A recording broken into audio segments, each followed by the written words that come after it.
Okay, so that wasn't the song I was looking for. I have a couple songs in my head, like that one, Great Escape. It was a Skittles commercial for a while. The colors in our eyes are perfectly aligned.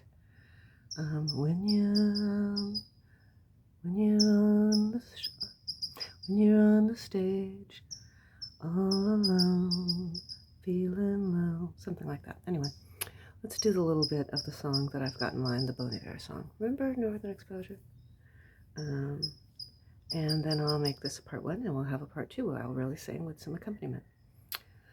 I belong to you, you belong to me, you're my sweetheart.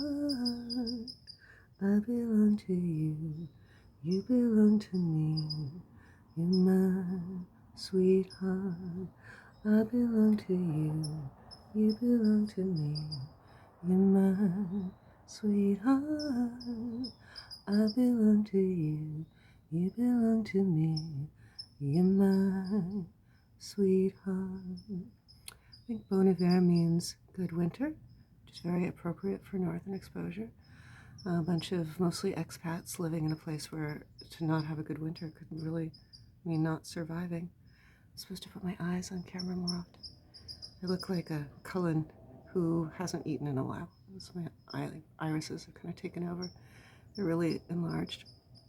I remember the first time my sweetie and I went out to eat together. I arrived late and it was supposed to be lunch, but it was dinner. It was back when he couldn't go 36 hours or even 18 without begging me to come meet him somewhere again. And so we sat in the back, and there was a lamp. We were sitting at a wooden table eating soul food. It was a soul food cafe near the Oakland Zoo, near Castle View, our little chateau near the castle, nestled beside the castle. Well, not really beside, because you could see the castle and all the greenery. Anyway, and he said that social science isn't really science, but rather philosophy. That was the first time I heard him use that phrase, but rather. I think he used it then. That was preparation for this, all the phrases that he has that are like his phrases and words, like he always uses the word lovely. That's where the title for my manuscript about us came. It's because after this dinner, he stood in front of my door at the car, and we only had to drive a few blocks, but he was blocking the door, and we kissed, and it just went on and on and on. And it was like not just one kiss, but like many, many, many kisses. It was the first kiss we had that was like that. Just like over and over and over, all within one kiss. And I had drunk some clementine soda at the Soul Food Cafe with we both got pork chops smothered with gravy. And I was kind of enjoying more the macaroni and cheese. This last time I had decent, true, real caramelized macaroni and cheese. Anyway, we were kissing and kissing and kissing while he was leaning against the car. And the little bubbles from the clementine soda were pushing their way up my throat.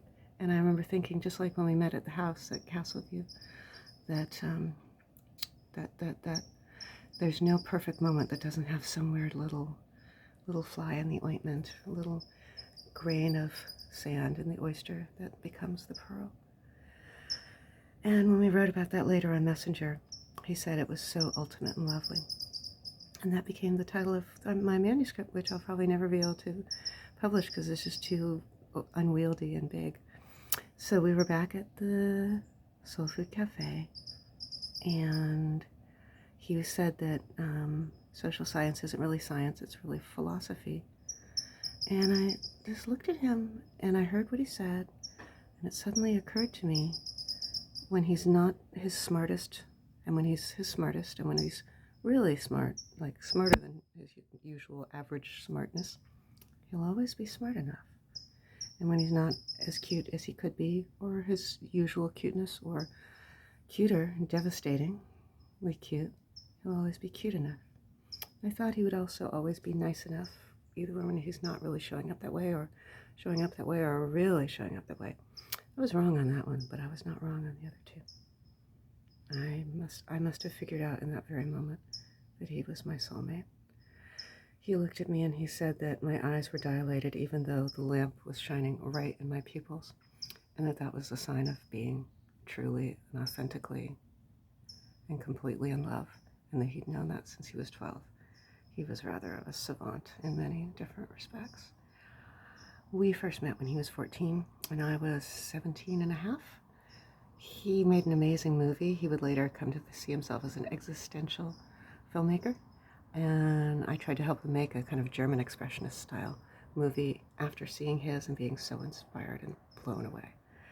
We went to this little apartment that he was subletting at 14, and he brought me into this small room where there was a little kitty on a bookshelf, and it was a small kitten, and it kept hissing at us and kind of screaming and hissing.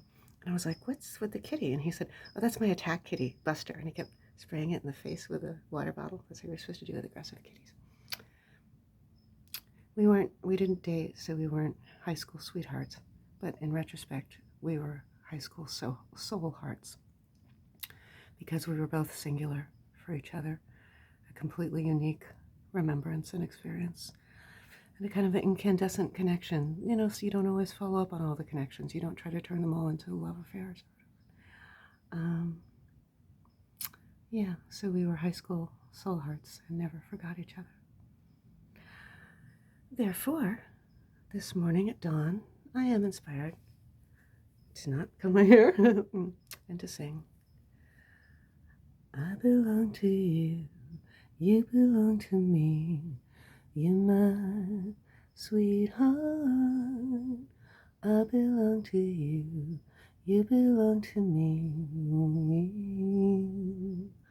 I belong to you, you belong to me, you're my sweetheart. I belong to you, you belong to me.